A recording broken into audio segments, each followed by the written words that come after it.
बंडू आंदेकरने जेलमध्ये बसून आणखीन एक सूड उगवला. बालाजीनगरमध्ये फायरिंग, पुणे हादरलं. वनराज आंदेकर हत्या प्रकरणानंतर पुण्यात आंदेकर कोमकर टोळी सुरू झालेल्या गँगवॉरचा पुन्हा एकदा भडका उडालाय. वनराज आंदेकर हत्या प्रकरणातील आणखीन एक आरोपीच्या भावावर बुधवारी सकाळी बालाजीनगर परिसरात आंदेकर टोळीच्या शूटर्सकडून गोळीबार करण्यात आला आहे आणि यामध्ये एक जण गंभीर जखमी झाल्याची माहिती आहे.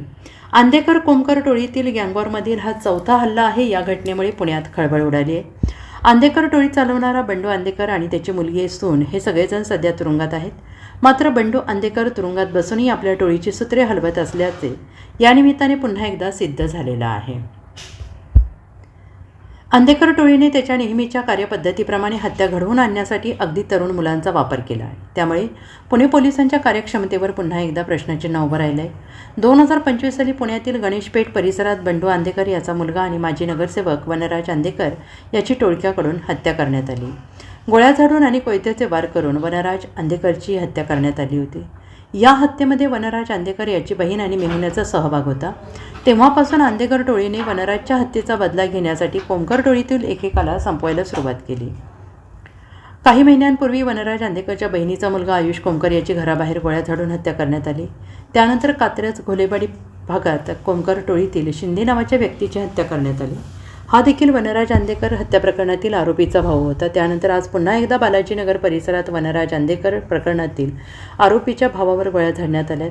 वनराज आंदेकर याचे वडील बंडू आंदेकर, वनराज आंदेकरची पत्नी उदयकांत आंदेकर यांची पत्नी लक्ष्मी आंदेकर हे तिघेजण तुरुंगात आहेत. मात्र सोनाली आंदेकर आणि लक्ष्मी आंदेकर यांनी तुरुंगातून राष्ट्रवादी काँग्रेसच्या तिकिटावर निवडणूक लढवून विजय मिळवला. तर बंडू आंदेकर हा तुरुंगात बसूनही सक्रिय आहे. तो तुरुंगातून आपल्या टोळीची सूत्रे हलवत आहे. बंडू आंदेकरने तुरुंगात बसून बुधवारी बालाजीनगर परिसरात आपल्या हस्तकांच्या माध्यमातून आणखीन एक हल्ला घडवून आणल्याचं बोललं जात आहे. शाहू बँक चौक येथे अक्षय बाळू मस्के नावाचा एक रिक्षा चालक आहे. त्याच्यावर 3 ते 4 लोकांनी येऊन फायरिंग केलेली आहे. यामध्ये 4 राऊंड फायर केलेले असं निष्पन्न झालेलं आहे आणि त्याच्यावर कोणत्याही वाद सुद्धा झालेला आहे.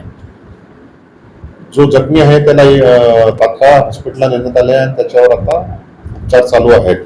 आमचे additional CP crime, DCP crime, सर्व क्राईमचे युनिट्स तसेच पोलीस स्टेशनचे सर्व अधिकारी, आमचे झोन 2 आणि इथले आजूबाजूचे सर्व पोलीस स्टेशनचा डीबी स्टाफ वगैरे या आरोपींच्या शोधात आहेत आणि आम्हाला खात्री आहे टेक्निकल सर्वेलन्स चालू आहे.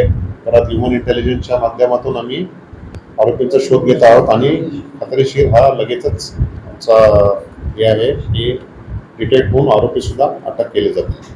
सर, कोण होता अक्षय आणि काय त्याचं बॅकग्राऊंड होतं, कशातून? अक्षय बाळू मस्के सध्या आमचे जे माहिती आहे ते रिक्षा चालक होते. मोटिव्ह सांगणे हे फार लवकर होईल. मोटिव्हचा पण आम्ही शोध घेणारच आहे. त्यासाठी आरोपी मिळायला लागतील. खात्रीशीर आरोपी आम्हाला हे आज लवकरात लवकर मिळतील.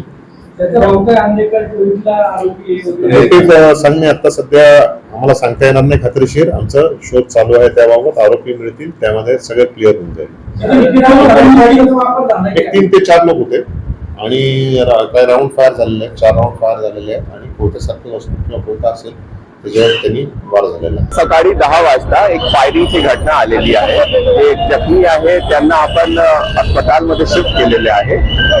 आतापर्यंतची हेच माहिती आहे. तुझी पुढील चौकशी आपण करतात. एक वेळ सगळे माहिती आल्यानंतर आपण सविस्तर केली. नाही, आतापर्यंत हे सगळं माहित नाही आहे. हे माहित झाल्यानंतर आपल्याला पुढील माहिती देईल. 10 वाजताची घटना. सध्या तो 2 राऊंडची माहिती आहे. जसं हे होतं हे आपल्याला नाही. आता ते आपण हॉस्पिटलला शिफ्ट केले आहे त्यांना. जसे त्याच्याबद्दल ते पुढे फुल माहिती आपल्याला नंतर सांगतो. किती लागले आणि काय लागले हे डॉक्टर्स याच्या नंतर आपल्याला. Bureau report, SBN Marathi, Pune.